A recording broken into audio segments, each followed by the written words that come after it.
Well, if you've never heard Pastor James MacDonald teach and preach, you need to. You need to check out an online ministry. If you don't live in Chicago, you can hear him online. Walk in the Word is the name of the ministry, and you can stream messages, you can get tapes on just about any subject, and it will bless you, I promise you. He's wonderful. Help me understand this stuff. Why did God create marriage? A lot of people today find it much easier to just hook up, find a place to live, and just be friends. Why go through the ordeal of tying yourself to someone through a legal thing like marriage? What's God's point in that? Well, of course, that's a substantive question that you're asking. Yeah. And you know, maybe we could start with the foundational principle of why does God do anything? I mean, why is there a universe? Why are there human beings? And the Bible declares categorically, really from cover to cover, that the purpose of the universe is the glory of God.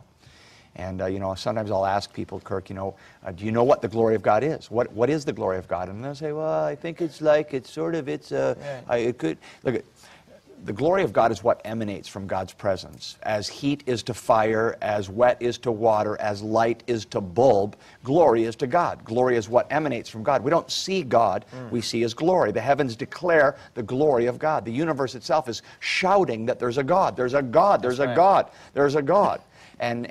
So everything that God does is to display Himself, to display His glory. And it's no different with marriage.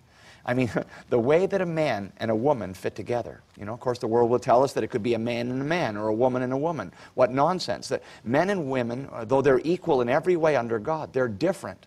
And the way that a man and a woman come together, not just physically, but emotionally and spiritually, it's an awesome thing that a man leaves his father and mother and is joined to his wife, and they become one flesh.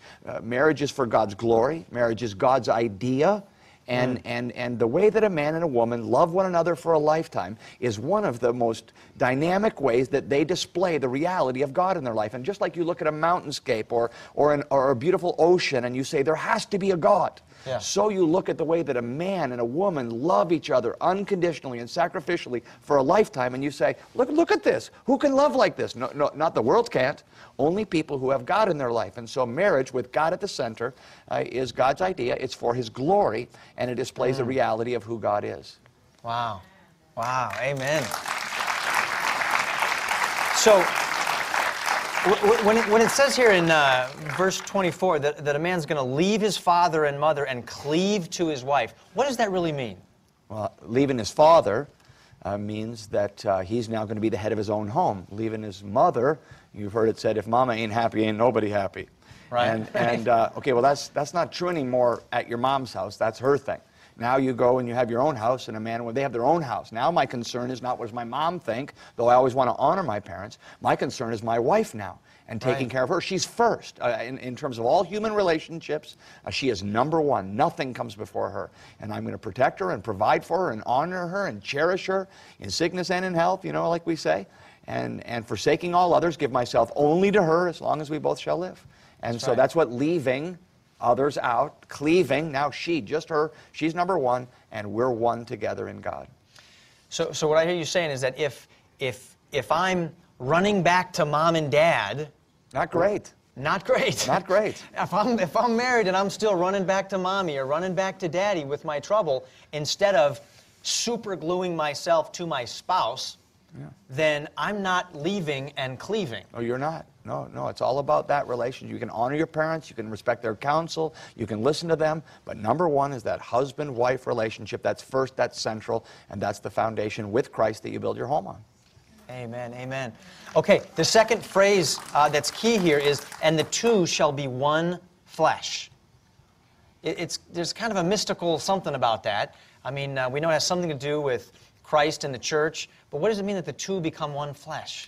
Well, it just means one in every way. It means one mentally, the one purpose, one commitment, one way of thinking, our opinion. It's not my opinion, your opinion, it's our opinion. We work till we're together on it. Mentally, emotionally, we're one.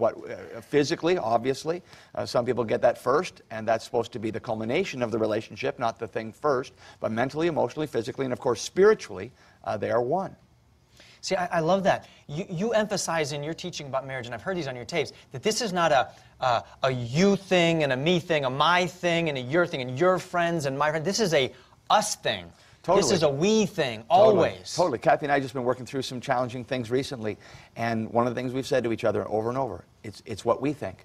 It's what we think. There's no, I think. Well, she thinks this, but I think No. We don't do anything unless we're together on it. We talk it through. No action unless we're together on it, because we're one, and God's going to honor that and bless that. It takes work sometimes, but it's worth it.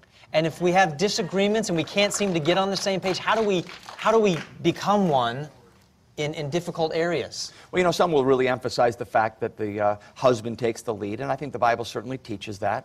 But at the same time, one of the ways that he leads is by serving his wife. And so that's not some overbearing, I'm in charge, you do what I tell you, that's awful. That's not it at all. No. But loving, serving, working together, and probably not acting and moving forward until you come to a place of agreement.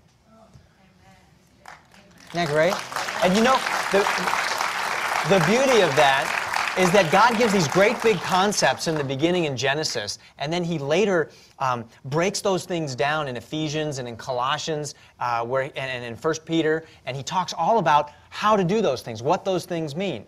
To dwell with your wife, to honor your wife, to work together. And that's just what's so great about the Bible. And if you're not reading the Bible, if you're not in a Bible teaching church, you need to be. Life does not work properly without the Bible, and you need to be in a vitally connected relationship with God for your marriage to be great and for you to be honoring God.